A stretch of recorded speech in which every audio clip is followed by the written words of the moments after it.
Materi yang pertama yaitu pemuliaan tanaman.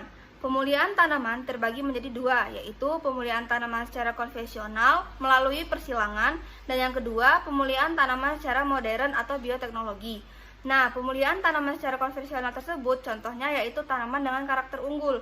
Sedangkan pemulihaan tanaman secara modern atau bioteknologi terbagi menjadi dua, yaitu kultur jaringan dan rekayasa genetika. Kultur jaringan contohnya yaitu klon tanaman, sedangkan rekayasa genetika yaitu contohnya tanaman transgenik. Materi selanjutnya akan dijelaskan oleh teman saya. Baik, kemudian selanjutnya ada perbedaan mendasar antara pemulihan tanaman konvensional dan modern dalam melakukan modifikasi genetis. Jadi pada pemulihan tanaman konvensional itu membutuhkan waktu yang lama atau lambat, sedangkan pada pemulihan tanaman modern membutuhkan waktu yang sangat cepat. Kemudian pada tanaman konvensional itu juga terjadi secara ilmiah, namun pada tanaman modern dilakukan secara buatan dengan mengintroduksi gen baru pada tanaman sesuai dengan yang diinginkan. Kemudian pada tanaman konvensional juga modifikasi genetis terjadi secara acak, sedangkan pada pemulihan tanaman modern modifikasi genetis terjadi secara terarah.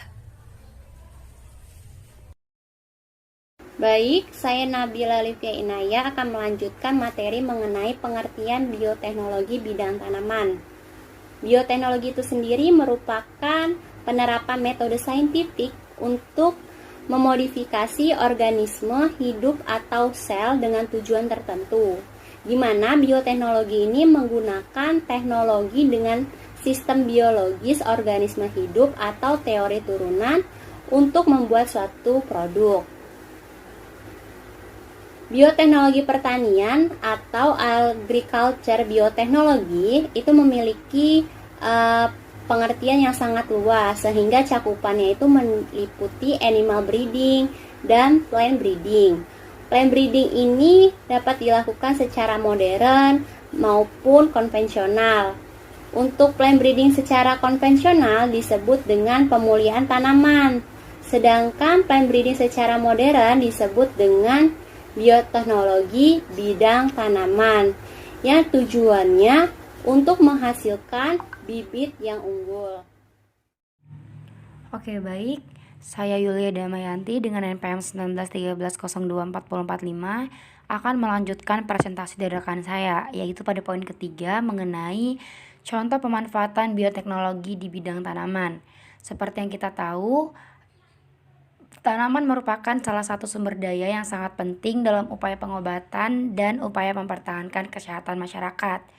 Hal ini menurut pemikiran Badan Kesehatan Dunia (WHO) yang dimana mengatakan bahwasannya hampir 80% penduduk dunia masih menggantungkan dirinya pada pengobatan secara tradisional, yang dimana penggunaan obatnya itu berasal dari tanaman. Sampai saat ini, sebagian besar obat-obatan modern yang beredar di dunia itu berasal dari bahan aktif yang diisolasi dan dikembangkan dari tanaman. Nah, sebagai contohnya adalah aspirin.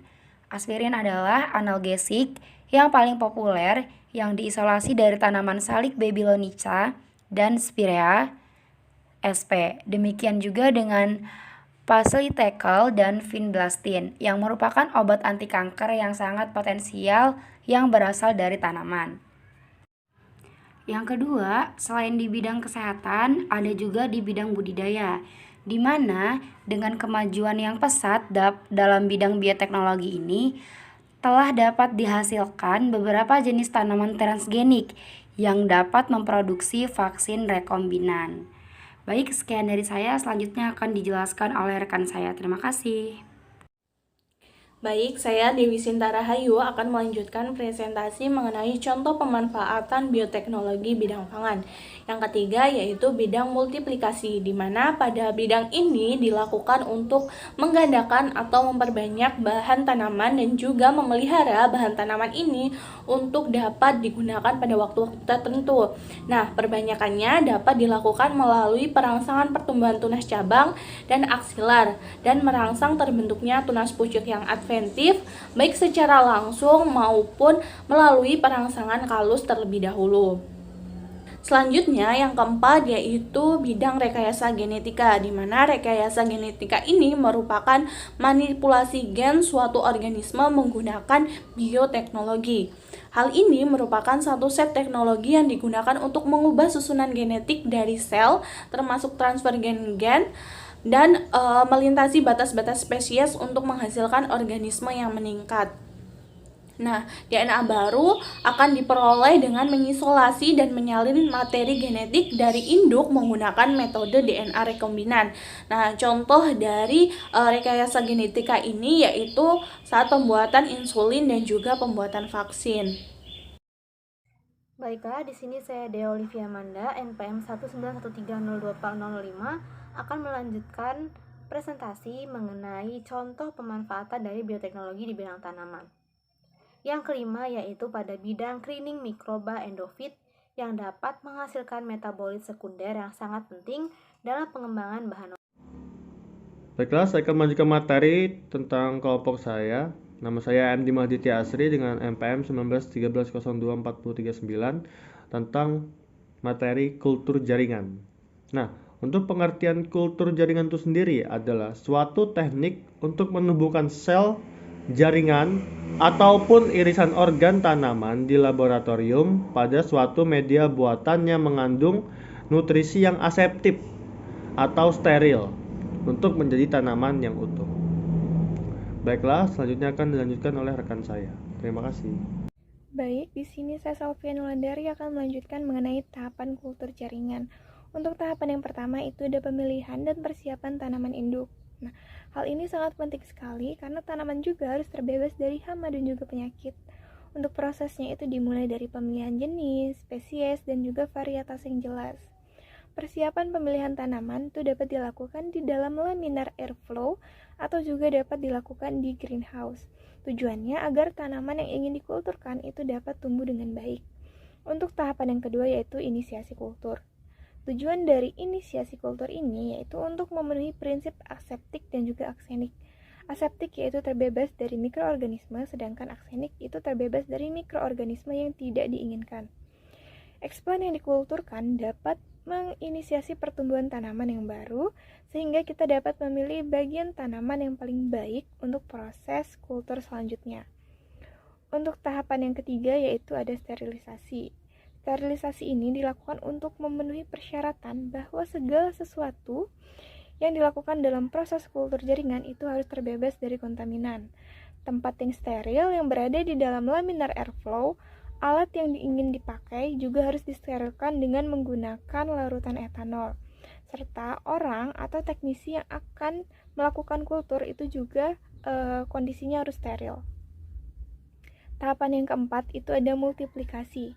Tahapan ini digunakan untuk menggandakan atau memperbanyak tanaman serta memelihara tanaman itu sendiri pada waktu-waktu tertentu. Perbanyakan ini dapat dilakukan melalui perangsangan pertumbuhan tunas cabang dan aksilar dan merangsang terbentuknya tunas pucuk yang adventif, baik secara langsung maupun melalui perangsangan kalus terlebih dahulu. Untuk tahapan yang kelima yaitu ada pemanjangan tunas, induksi, dan perkembangan akar.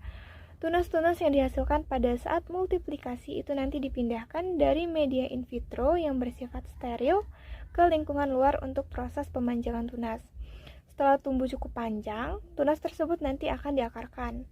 Pemanjangan tunas maupun pengakaran itu dapat dilakukan dengan sekaligus maupun satu persatu. Lalu tahapan yang terakhir itu ada aklimatisasi. Aklimatisasi ini merupakan proses pengkondisian plantet atau tunas mikro jika pengakaran dilakukan secara ex vitro di lingkungan baru. Aklimatisasi ini merupakan prosedur yang sangat penting dan kritis di dalam keseluruhan proses kultur jaringan. Keberhasilan kultur jaringan itu dinyatakan berhasil jika plantet dapat diaklimatisasi ke lingkungan eksternal dengan tingkat Oke, berikutnya yaitu dampak positif kultur jaringan.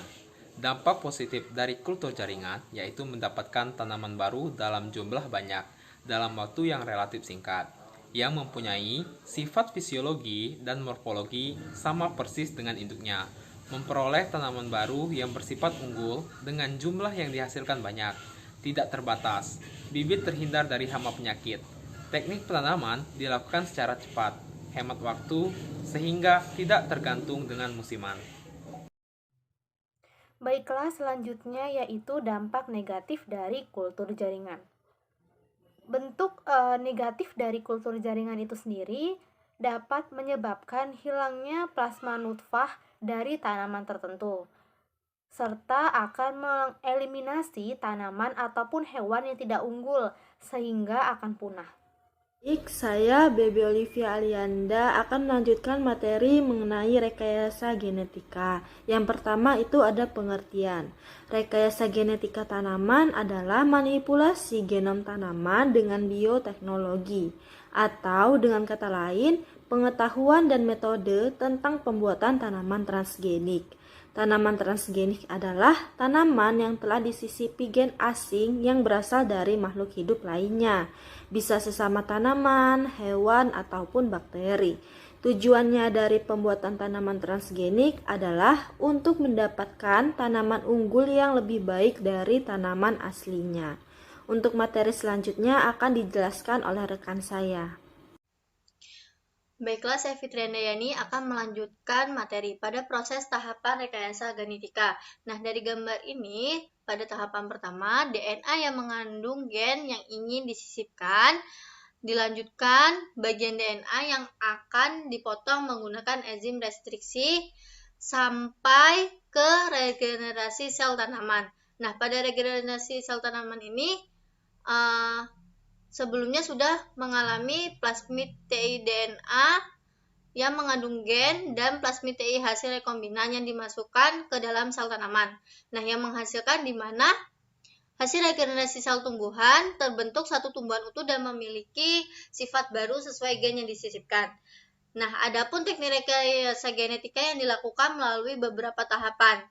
Yang pertama, plasmid bakteri Agrobacterium tumefasin dikeluarkan kemudian dipotong dengan enzim restriksi. Untuk yang kedua, plasmid bakteri Agrobacterium tumefasin disisipi dengan gen pengkode toksin BT dari Bacterium Bacillus thuringiensis yang merupakan bakteri gram positif berspora penghasil protein. Toksin BT yang bersifat sebagai insektisidal dan sitosidal kemudian direkatkan dengan enzim ligase. Selanjutnya, yang ketiga, terbentuk DNA rekombinan. Kemudian DNA rekombinan ini dimasukkan kembali ke bakteri Agrobacterium tumefasin. Nah, yang keempat, bakteri Agrobacterium tumefasin ini dengan DNA rekombinan diinfeksikan ke sel tumbuhan kapas. Selanjutnya, kromosom sel tumbuhan kapas telah termodifikasi dengan gen pengkode toksin BT. Yang keenam, sel tumbuhan dengan DNA rekombinan diperbanyak dengan kultur jaringan. Tadi kan fungsi dari kultur jaringan itu memperbanyak tumbuhan dengan dari sel ininya kan. Nah, yang ketujuh, yang terakhir ini terbentuk tumbuhan kapas yang tahan terhadap serangan hama serangga. Saya, Inayatul Ainia Cahyani, akan melanjutkan materi. 3. Contoh rekayasa genetika pada tanaman. A. Padi golden rice. Jadi dibuatnya tanaman transgenik golden rice ini dilatar belakangi oleh rendahnya kandungan nutrisi pada beras dan banyaknya orang di dunia yang mengalami defisiensi vitamin A. Tanaman transgenik padi golden rice disisipi gen pitoin sintase atau PCI dari tanaman Daffodils atau bunga narsis dan Lycopene atau Cyclase. Jadi bakteri tanah Erwinia urodivora sehingga memproduksi enzim untuk biosintesis karotenoid atau beta-karotin atau pervitamin A dalam endosperm. Selanjutnya, B. Tomat atau buah tomat dengan storage life yang panjang. Jadi dilatar belakangi dengan mudahnya buah tomat menjadi lembek dan busuk atau softening and rotting dan cepat masak atau prematur ripening pada penyimpanan. Enzim yang bertanggung jawab terhadap proses sinensis adalah selulase dan poligalapuronase. Maka untuk mencegah terjadinya sinensis, proses sinensis adalah siklus sel yang tidak mengalami pertumbuhan, namun tidak melakukan program kematian sel disebut proses penuaan dini. Produksi dari kedua enzim yaitu selulase dan poligalapuronase harus diturunkan. Dengan caranya yaitu dengan jalan menyisipkan antisense gens dari gen untuk sintesis enzim selulase dan poligalakturonase. Selanjutnya saya akan melanjutkan presentasi mengenai dampak positif dari rekayasa genetika. Nah, tujuan utama pengembangan rekayasa genetika adalah untuk mengatasi berbagai masalah kekurangan pangan yang dihadapi penduduk dunia yang tidak mampu dipecahkan secara konvensional karena pertumbuhan penduduk yang begitu cepat. Nah, berikut dampak positif dari rekayasa genetika itu sendiri. Yang pertama, tanaman hasil rekayasa genetika biasanya tahan lebih lama terhadap hama serta dapat meningkatkan hasil panen daripada tanaman biasa. Selanjutnya, mamalia GMO seperti tikus dan juga kelinci digunakan dalam penelitian kesehatan di berbagai percobaan. Lalu selanjutnya, virus dimodifikasi secara genetik yang digunakan dalam terapi gen untuk memberikan gen ke dalam manusia yang dapat menyembuhkan penyakit manusia seperti contohnya adalah vaksin. Nah, selanjutnya yang terakhir yaitu ada insulin sintetis telah diproduksi dan digunakan dalam perawatan pasien diabetes. Hal tersebut menjadi salah satu rekayasa genetika. Nah, semua produk hasil rekayasa genetika memang cukup membantu kehidupan masyarakat di masa sekarang ini. Akan tetapi, tidak seluruhnya dapat diterima masyarakat begitu saja dan masih ada beberapa hal yang membuat masyarakat khawatir, terutama dalam produk makanan yang menggunakan bioteknologi ini. Nah, contohnya penggunaan gen babi untuk memproduksi bahan makanan tentunya akan memberikan kekhawatiran bagi masyarakat muslim karena kan babi bagi masyarakat muslim ini dinilai haram. Nah, demikian juga penggunaan gen hewan dalam rangka meningkatkan produksi bahan makanan akan menimbulkan kekhawatiran bagi orang-orang yang vegetarian. Baik, selanjutnya saya Miguna Cikita Pilagis. Di sini akan melanjutkan penjelasan dari rekan saya. Yang akan saya jelaskan di sini adalah mengenai dampak negatif dari rekayasa genetika. Yang pertama yaitu adalah keseimbangan ekosistem bisa terganggu karena ada dominasi GMO atas spesies alami. Nah, seperti yang kita ketahui bahwa dampak negatif dari tanaman rekayasa genetika ini bagi lingkungan yaitu sangat merusak karena dapat menghilangkan salah satu keanekaragaman hayati. Nah, jadi tanaman transgenik ini dikhawatirkan nanti dapat mengancam pertumbuhan varietas asli tanaman. Dikarenakan dengan menyebarkan serbuk sarinya sehingga nanti terjadi persilangan atau pertukaran gen dengan tanaman asli yang mengakibatkan tanaman yang semula asli berubah menjadi tanaman transgenik seluruhnya atau dengan kata lain terjadi penularan sifat permutasinya pada tanaman transgenik. Nah, kemudian yang kedua adalah gangguan kesehatan akibat penggunaan hasil rekayasa genetik adalah reaksi alergi yang sudah dapat dibuktikan. Jadi tanaman transgenik, nah seperti contohnya itu adalah tanaman yang sudah disisipi dengan gen BT. Ternyata itu tidak hanya bersifat racun terhadap serangga, tetapi juga pada manusia. Nah, penggunaan gen BT pada tanaman jagung dan kapas itu dapat menyebabkan alergi pada manusia. Hal ini selaras dengan pernyataan dari SAMSI tahun 2014. Kemudian pula dibuktikan dengan adanya kedelai transgenik yang diintroduksikan dengan gen penghasil protein methionine dari tanaman Brazil nut. Nah, hasil dari uji skin prick testnya itu menunjukkan bahwa kedelai transgenik tersebut positif sebagai alergan atau dapat memicu terjadinya alergi. Kemudian yang ketiga adalah peperangan bisa berbahaya karena senjata biologis yang diproduksi dengan rekayasa genetika. Nah, seperti yang kita ketahui, ada beberapa negara pada Perang Dunia Kedua itu juga menggunakan senjata biologis ini, berupa bakteri dan sebagainya, yang tentu saja berbahaya apabila dikombinasikan dengan rekayasa genetika. Kemudian yang keempat ada penelitian lain membuktikan bahwa beberapa produk makanan mempertahankan bahan genetik buatan yang akan menciptakan efek merugikan pada kesehatan manusia.